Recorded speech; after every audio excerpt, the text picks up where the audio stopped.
这叫鸭粘弄了。一粘肉去呀，一粘肉呀。粘了不到么子，粘了带子，粘了带子，一粘带子。粘了，粘去。容易一咬。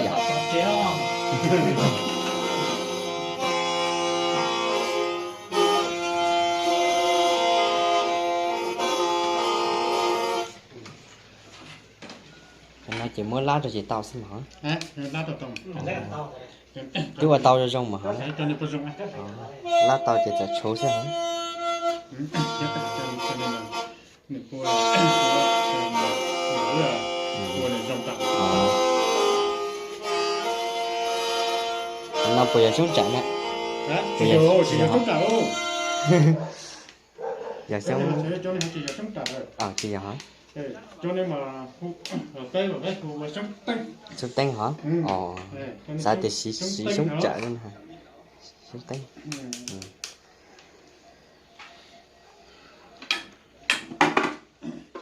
Giá trị tao phải á. Giá trị tao.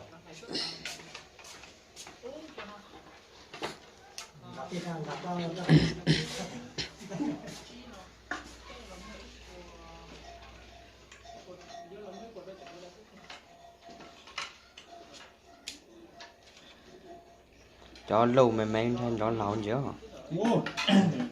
Cho những cho lẩu. Cho đó lẩu chứ trong lẩu chứ.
Thì chỉ có xỉ để sai nữa.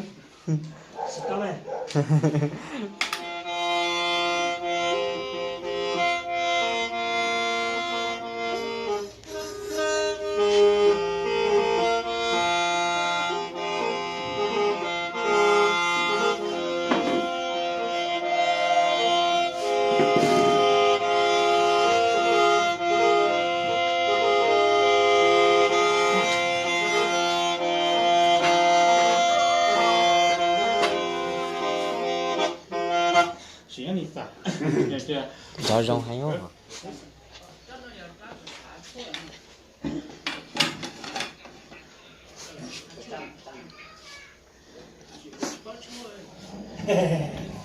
Xin mẹ.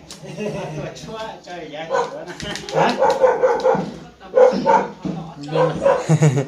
Chua trần này nó sẽ chần. Chua trần đó nè. Có trần này chứ đồ xua tụi tới à mà. Hả? Qua đi. Mà trần đó nè. Anh chỉ máu tới rồi. Tức là. Mày hay như này. Chỉ bọc khổ.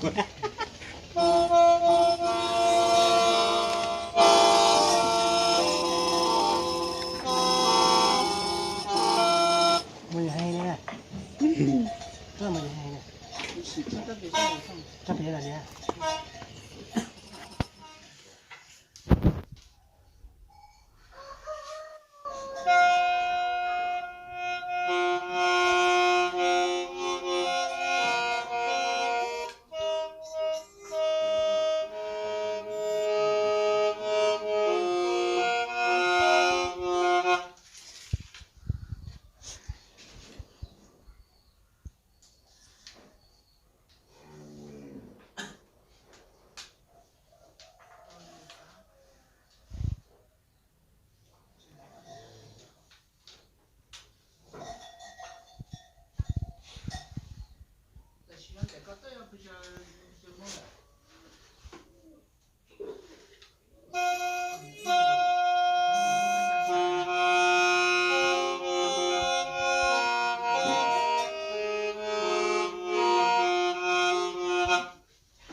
chó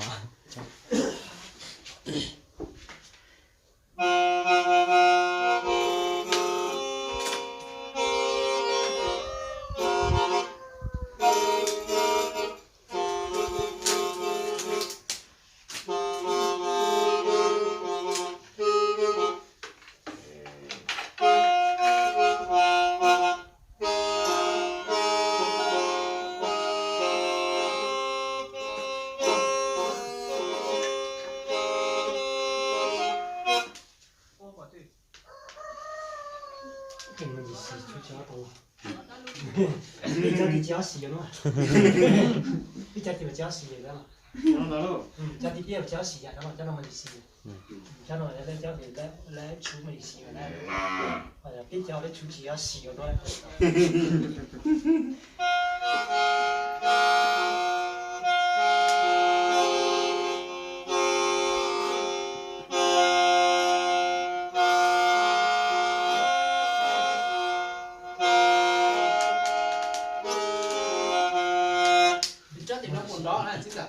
Hả? Nó buồn đó này. Nè, cho để hành trò đấy hả? Chỉ cho nó. Trò đấy mà giờ cho để trong các sự trâu có tả nữa hả? Bây giờ mỏ với nó khó rảnh cho. Rảnh cho. Nên đó đi nhỉ. cha nó thành nó xí rồi Chuyển cho nông thái là cho này. thành nói nông lấy lại cho thì Thôi, nông lấy lại cho Các sự trâu là mua tên đi chuyển cho hả? bây giờ chuyện cho nó tôi làm rõ to này, nên đó tới nó này. nông thái chan hảo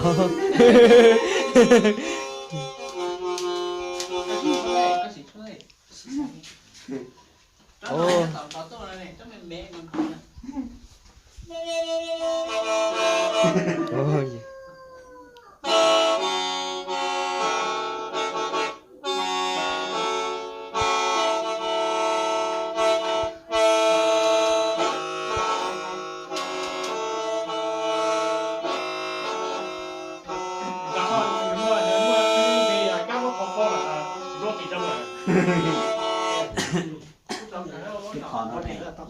Cá bớt khó là ăn có gì trong này.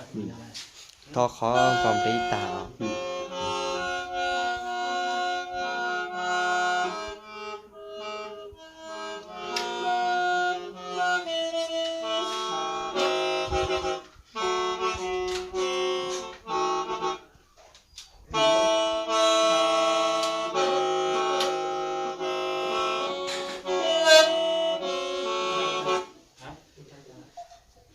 Nếu mà ông muốn cho trẻ ăn thì lấy chuột trâu mà ít nhất cha đó sáu rồi. Ít nhà chạy Nhớ đến cái mình thì giờ đi chăm. mình xem mình có lấy mình xem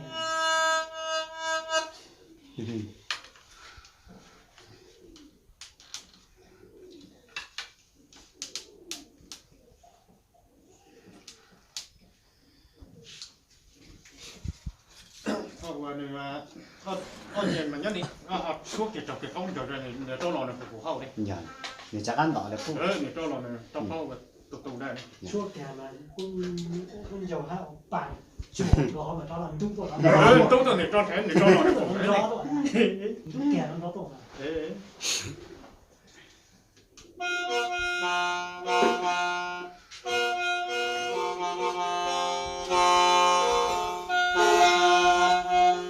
Dạ tôi dặn rồi. bây giờ đó Nó mới dặn rồi. Dặn. Ở trong.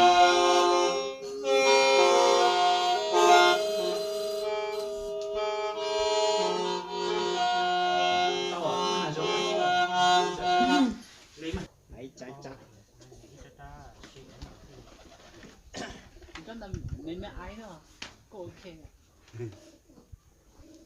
ở cha mẹ ở cha lò Đó thì mà ta suy là trong này ai nhưng mà mình một lâu ta mà cái trái làm cho xua dầu lại cái trái này mẹ đấy. Chà, con mình nhúng đấy.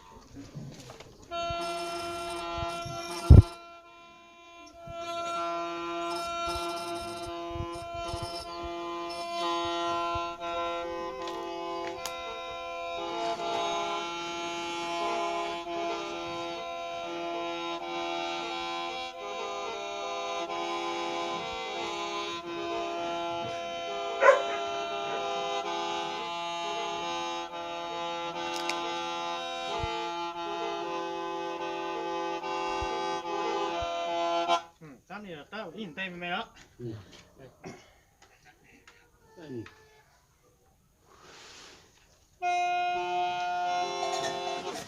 ta này ta ấy đúng mày ta tôi mẹ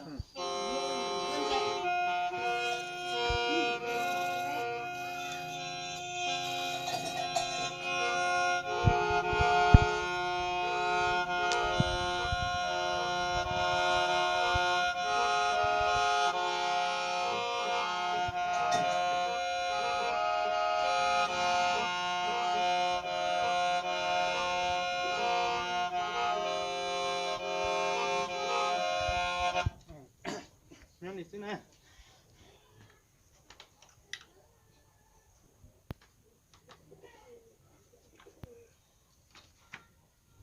chắc tịt pe ta này thấy hiện luôn mày đấy cho con tao lôi sò thế rồi tay cho mình nói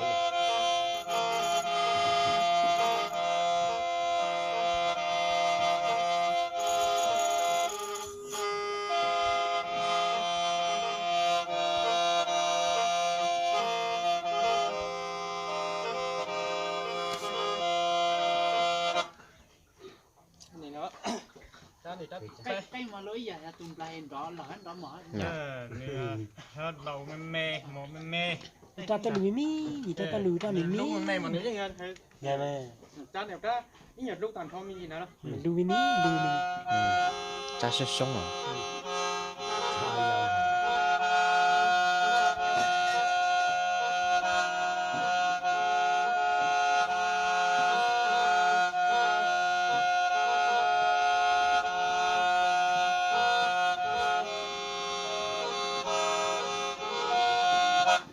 chỉ cái này nè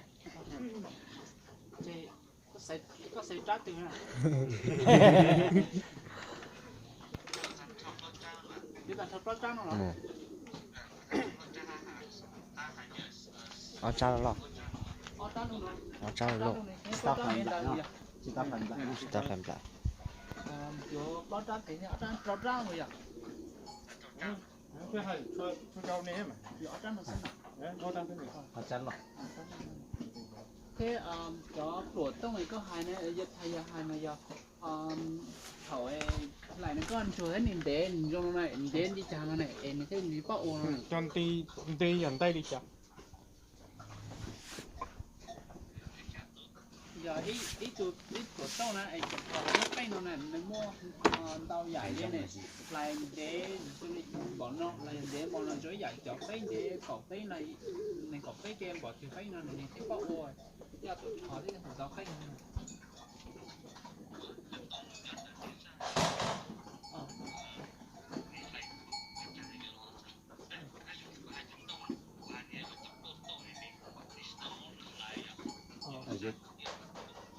cho chị tóc này giờ chị tóc này chưa tao tay là nhớ thì mà hai dòng gì á giờ chị tao lại vô bây giờ tù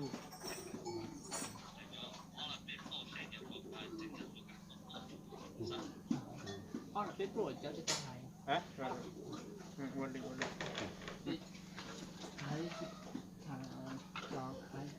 thì cháu nói ý chung mà tôi xin trả hả tụi lúc luôn này có tụi mà cái tụi trong nó này mà cái tụi chỉ trọ này không cháu cái lúc này tụi chỉ chọn nó chỉ không cần biết nó nhìn cho nên là cái cho nên là chỉ trọ là thành cái này nè chính là chỉ là chính là hai đứa nhỏ cái lúc nó mà cho cái nhá rồi nó do chỉ chọn nên là chỉ chọn ốc của mình cỏ rồi là chị cho nó có trò luôn cỏ trọ thì lơ chắc kênh cỏ trọ cha nó cha lo cha lo cỏ trọ nữa đi cha là chi trọ cha cỏ trọ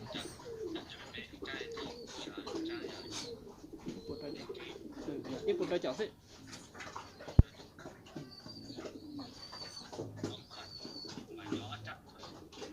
ở trong đó gì mà chị mặc quần áo quá mà còn nếu ôi nếu tao trên đi mà sát tao cuối nhưng mà đi sát tao được không thế mà lột tao hết tiền cũng nồng cho lột tao hết một chứ lại cho lột thấy chắc xem ít lột tao cho tông để bây giờ con nhớ đồ tỷ lúc tết chả có để rồi thì lâu chích đua hay phải ít đua mà muốn lấy ra lâu chích đua phải lâu chích ra thì ca mà mua gà đâu có một kim chỉ cho tỷ có không phải dòng đi trà rồi giờ kim chỉ nó nghỉ chưa cũng chỉ cho tiền